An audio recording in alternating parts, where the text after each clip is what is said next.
Welcome back, everyone. Paul Chamberlain, the Air Force guy, here with Everything RVs podcast. We're here to bring you the information, whether you're newbie to camping, meaning RVs, that is, or even for those experienced campers.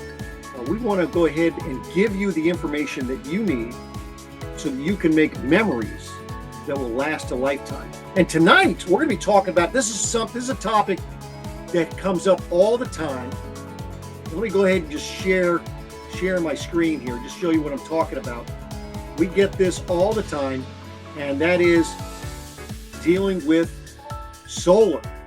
So tonight, I am so excited to go ahead and bring on here a special guest, and that is dealing with off-grid RV setups, giving people the opportunity that they can go ahead and go do some boondocking, because that is something that a lot of people are looking for.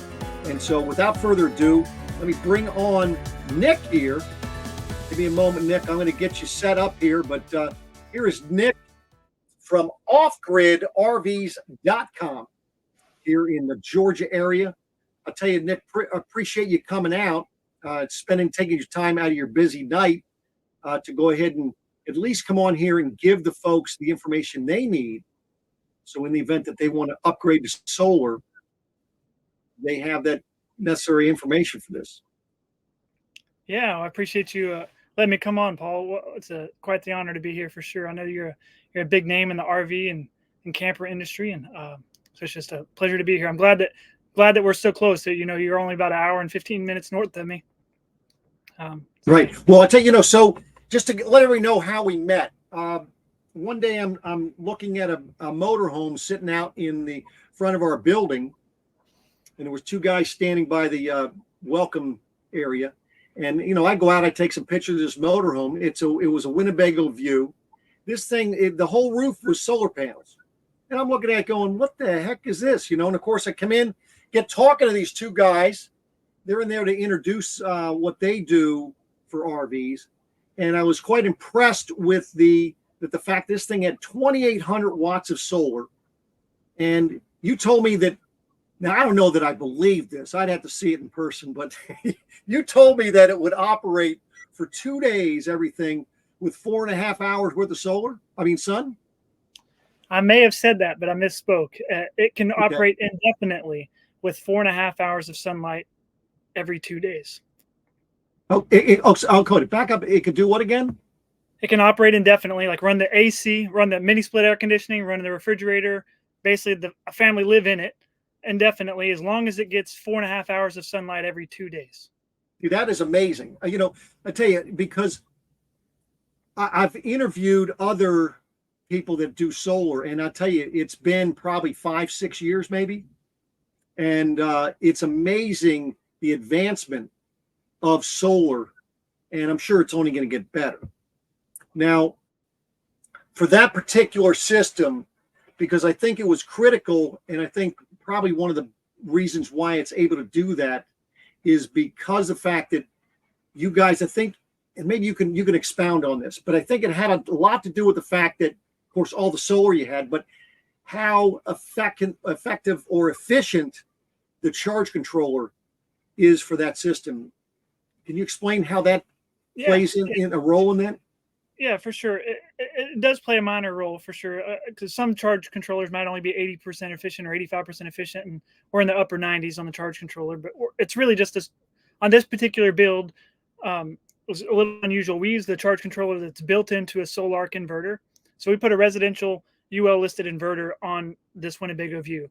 But really, I'd say that the primary reason why we're able to operate, or that client's able to operate that RV indefinitely on minimal solar, is because it has a 12 volt, like a compressor based refrigerator, and also because we put a mini split air conditioning on it with a built-in heat pump. So the biggest energy hogs on RVs and campers by far is the factory, the OEM AC units, and then the absorption based refrigerators. So you're talking the RV style refrigerator. So, but these 12 volts are much more efficient. That's right. And even a lot of, I've noticed a trend with some RV manufacturers and even camper manufacturers, they're even putting 12-volt compressor-based fridges on their new units. So it seems like they're noticing the trend also that people are tired of these inefficient absorption-based, like a dual fuel refrigerator, one that'll run off propane or 120 volts electricity.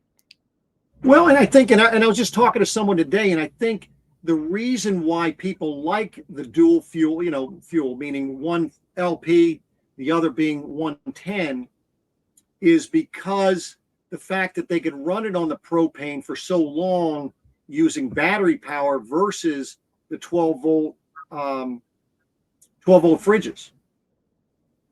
That's, but now keep in mind now, it's not like they have a lot of solar and they don't have the amp hour batteries that we're talking about that you put with your builds. Yeah, for sure. I mean, with the RV world, the boondocking world, it's very similar to the residential world. You don't get solar because it makes sense. Like there's a 3-year return on that investment with the money that you're going to save. You really get solar on your RV and camper because of the convenience. It's very similar to going to CVS. You stop at a CVS or a Walgreens at the corner, and you know that you're going to spend 3 times the amount of money for that Gatorade, but you're willing to do it because of the convenience. It's the same concept. Right. So the solar just offers you a tremendous amount of freedom to go boondocking. So now, what type of RVs can you upgrade for solar? So I haven't discovered a limit yet with what we can upgrade for solar, but typically it's easiest to upgrade the systems that come with some kind of factory inverter system. Those are typically the easiest to upgrade, but that's not the only ones you can upgrade. You can also upgrade campers that maybe had no solar options, no factory inverter whatsoever. They just came with a converter, and even older ones. Like we're finishing up a build on a 2018 camper right now. So it's an older one, came with no solar or inverter options. It just came with a lead acid battery from the factory and a converter. And we're going to make it to where it's completely off grid as well. Gotcha. Now, what size camper is that one?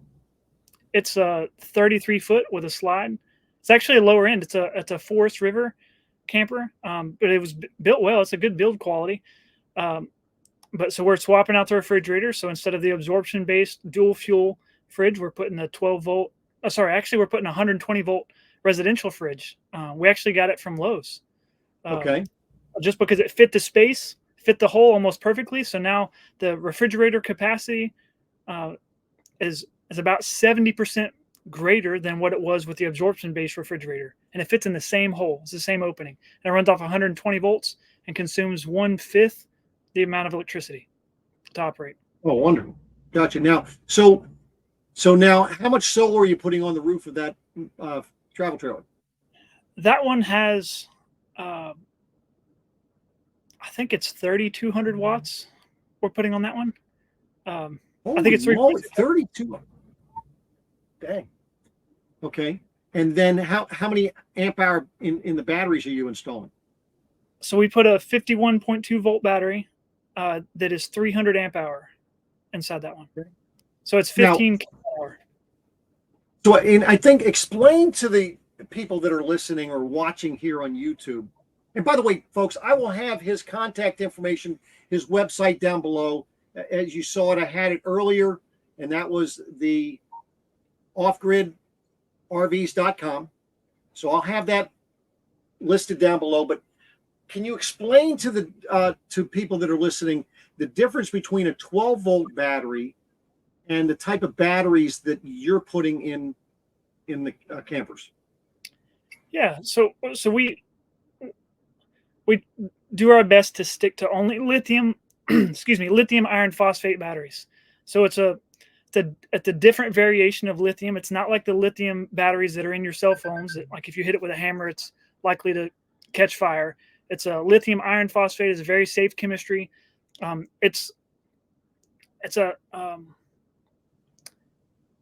It weighs about half the weight, half as much as a lead acid battery or AGM battery, and it'll have twice the capacity within the same envelope.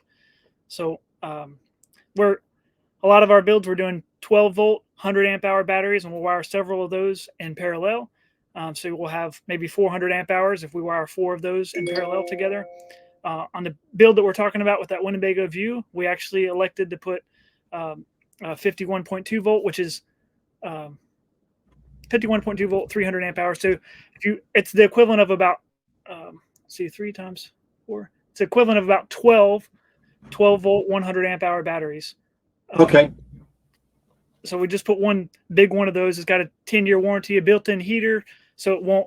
The one challenge with lithium iron phosphate batteries is that you don't want to charge them whenever it's below, I think it's around 25 degrees, or it might be 31 degrees Fahrenheit. You don't want to charge them when they're below that temperature, because you'll damage the crystal structure. You'll damage the chemicals that are inside of it. So you have to preheat the battery before you charge it. So we only install batteries that have those heaters built in, so that now you can go in any climate and not at risk of damaging any of your equipment. What do you do? Because the other aspect of these lithium batteries is not being able to recharge when they get too hot. So what do you do as far as for the area that these batteries are in? Do you have some type of cooling fan, or you're pulling some cool from inside the RV to cool these batteries, or what? Yeah, it's certainly a consideration, right? You want to make sure you have good airflow. But if you're putting the batteries in an air-conditioned space to begin with, it's simply a matter of putting a fan and a ventilation, a simple vent. It's not a big deal. But really, they're only getting hot whenever you're operating them at their limit. So if you slightly over-engineer the system, they're never going to approach their limit of capacity, which means they're not going to get hot. That's awesome. Yeah. Well, I meant more like, they're out there in Arizona. Yeah. In the the heat or whatever, or maybe down in Florida, and it's hot out there. But that's what I was talking about. But what is your typical retro time frame for somebody if they're going to be going to, like you're doing on that Forest River travel trailer? What type of a time frame are they looking at for something like that? Yeah. So with that travel trailer, we're doing some extensive stuff. We're changing the factory AC unit to a mini split. We're also swapping out the refrigerator. They swapping out the sink. Instead of the factory plastic sink, we put a nice stainless steel sink and faucet in. So we're doing some kind of ancillary projects with it, changing the wheels and tires. They're just doing several upgrades. And so that's about a 3-week project. That's about 15 business days. Okay. For the complete conversion. But some conversions we do, like they're not as extensive. Like we're just changing the AC unit. And so we might be able to do that in 2 days, depending on if they want a mini split or if they just want like a quiet, like a Hooten AC unit. So if they're trying to reduce decibel level by maybe 15 dB, so now they can have a conversation, but they're not looking for something that's off grid. That we can do those in a day.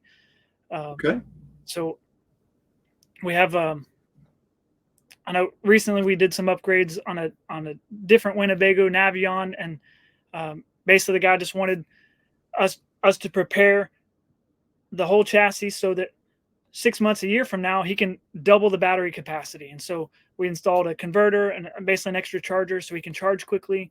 It just depends on the size of the project. So we're really hands-on. We're involved. We're here to meet the customer needs. Like we're not just selling standard kits. Hopefully this fits you. It's what are you looking for? You're just trying to get 2 or 3 days of boondocking, or do you want to be able to go the entire night, every night with running the AC unit, and you're not concerned about running the AC during the day because you're not in the RV? So each one of our builds are custom. So to further answer your question, though, we don't book more than 1 install per week. So we know at time of booking if the project is going to take more than 1 week. And so if so, we go ahead and block off the next week. But it just gives us plenty of time in case there's something unforeseen, or maybe we discover water damage from a previous install, or maybe from the OEM build. We can remedy that damage before we put on the new power system. So now, one thing I noticed that you covered when I saw the Winnebago View that you came in was the fact that you're taking out these RV type ACs and putting in the mini splits. Explain to the listeners here, the people watching, the benefit of going from these RV ACs to a mini split.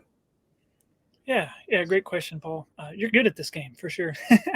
So that the best thing really is that my favorite aspect is that a mini split is going to consume 1/4 or 1/5 the amount of electricity of a traditional rooftop RV AC unit, and it's coupled with the heat pump is just as efficient. So during the wintertime, it'll produce the same amount of heat on very little electricity. So to put numbers to that, a factory OEM rooftop AC unit is going to consume between 1,500 and 1,800 watts to operate continuously.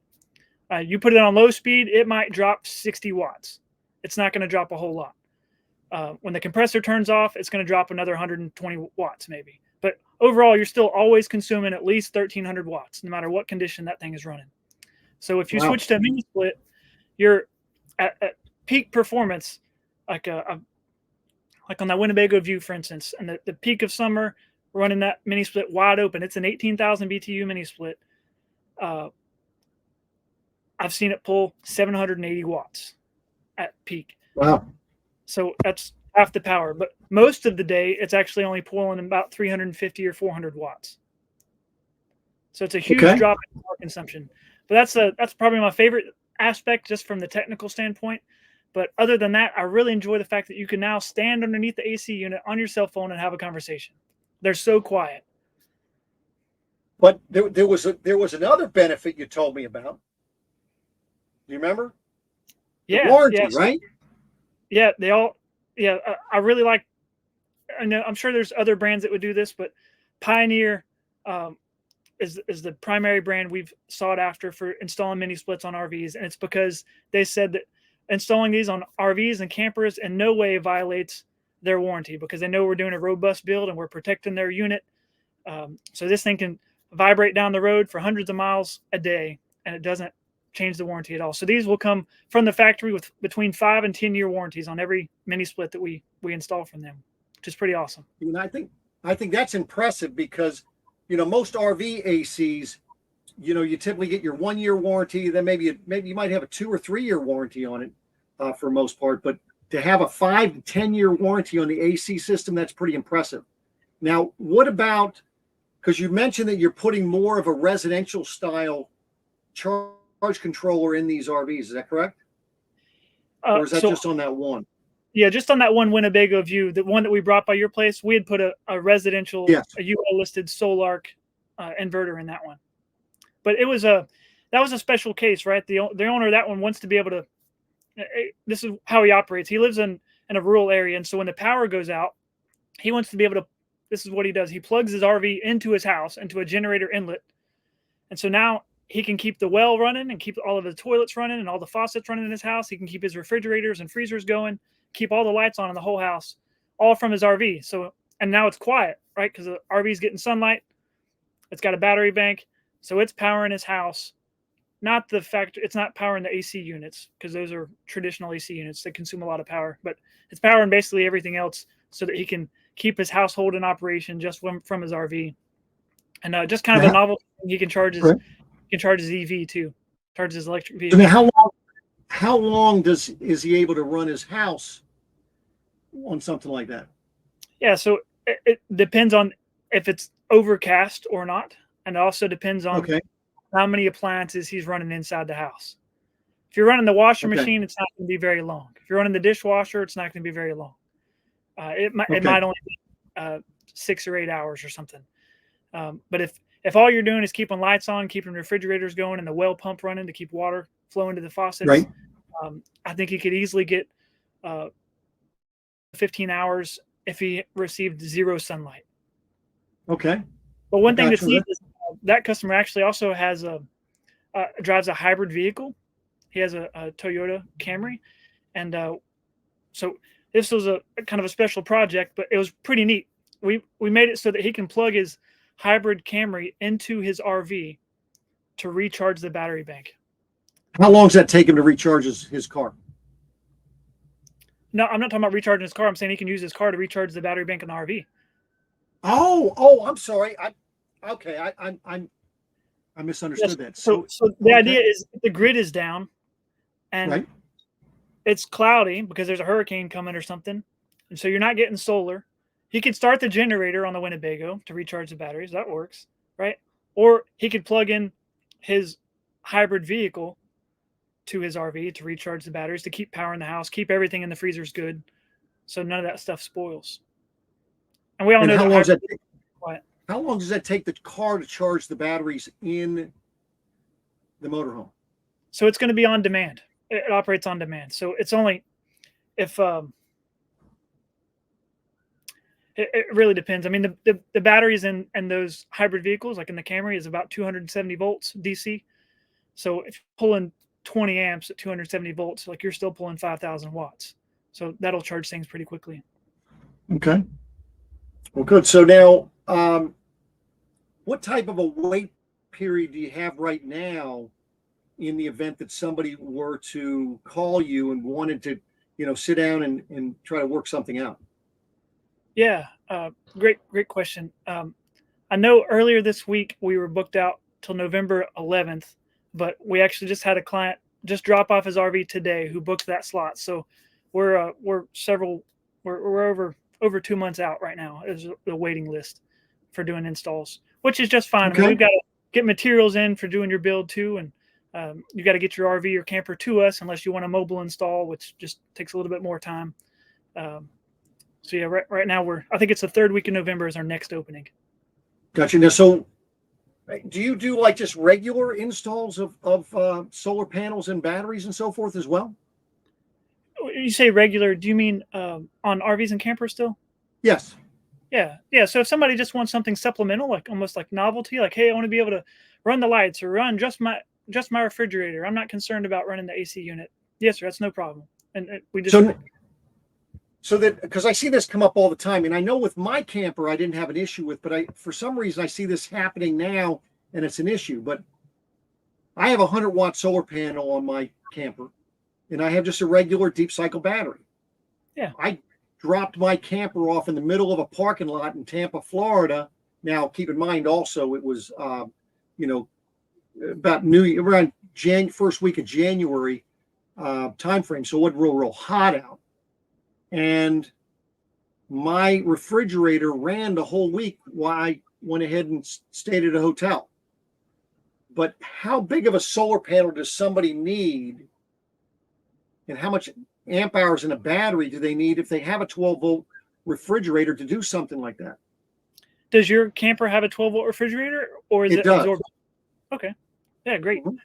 Yeah, that's wonderful. So I think it just depends on what the needs are, right? So if somebody has a 12-volt refrigerator, you're asking how much solar do they need? And you said you have one lead acid battery. Is that correct? An AGM battery? Yep. No, it was just a regular deep cycle, battery. Okay. So maybe it's like a 24 type. Is that what it is? Okay. So it's maybe 120 amp hour or something. So I mean, there's. Oh no, it's like 40 amp hour battery. Oh really? It's small.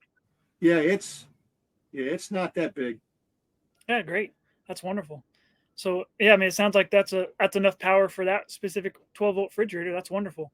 So I'm guessing that's probably only consuming maybe 50 watts or something. Well, but see, I've had people tell me that when they went ahead and tried to run their refrigerator, it only ran for a day. And they have a solar panel, and they say they're in full sun. I don't understand how that happens. Well, to me, I would think there would be a problem with the system if that were the case. Were you living in it? Were you staying in it during that weekend? No, I left it in a parking lot. The only thing running was the refrigerator. Huh. And you're sure it was staying cold the whole time? You don't think that it was cycling at nighttime or anything?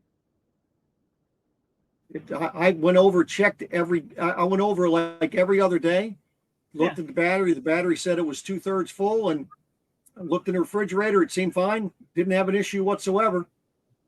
That's the beer was still cold. The beer was still cold when I picked it up and got to my next place. So all right, good to go there. And I mean, I had milk and cheese and eggs, and I mean, we had food in it. Yep. So, but anyway, I just thought I'd ask the question. I know it's kind of hard to figure that out, but listen, I appreciate you stopping on here, kind of going over those things. It amazes me that now there is ways that you can do what you're telling me we can do. And I'm sure a lot of people are going to be happy knowing that, there's a solution and there's ways to go ahead and get those things done that they've always wanted to have done. Yeah. Yeah. I think there's lots of options for the freedom that people are looking for nowadays. Well, I'll tell you, until I met you guys, until I met you guys, I was telling people you can't do what you're asking. So with what they're working with, I didn't realize that things had changed that much. So Yeah, it was awesome. Yeah, it's a fun industry to be in for sure. No doubt. Well, listen, man, I appreciate you taking time out of your day, as we say. Now, let me ask you, for those people that are watching, if they were to contact you, is there anything, any special deal that you'd like to give to them? Yeah, so I give 15-minute free consultation for sure. So you just want to maybe talk through a problem that you're having, or maybe talk about what you would like to do and see what the possibility is, or just get a rough idea of what that cost would be or time frame. Yeah, happy to help. So right on my website, there's a button to just book a 15-minute call, and it's tied into my calendar. So based on my availability, you just pick a time that works for you, works for your schedule, Beautiful. And be happy to help you however I can. I promise awesome. you'll get value in that 15 minutes. That's awesome. Well, listen, I appreciate you taking time out of your busy schedule, and we'll get this out and get some people calling you. Sounds great. Thank you so much, Paul. Thank you now. Take care. Yes, sir. You too.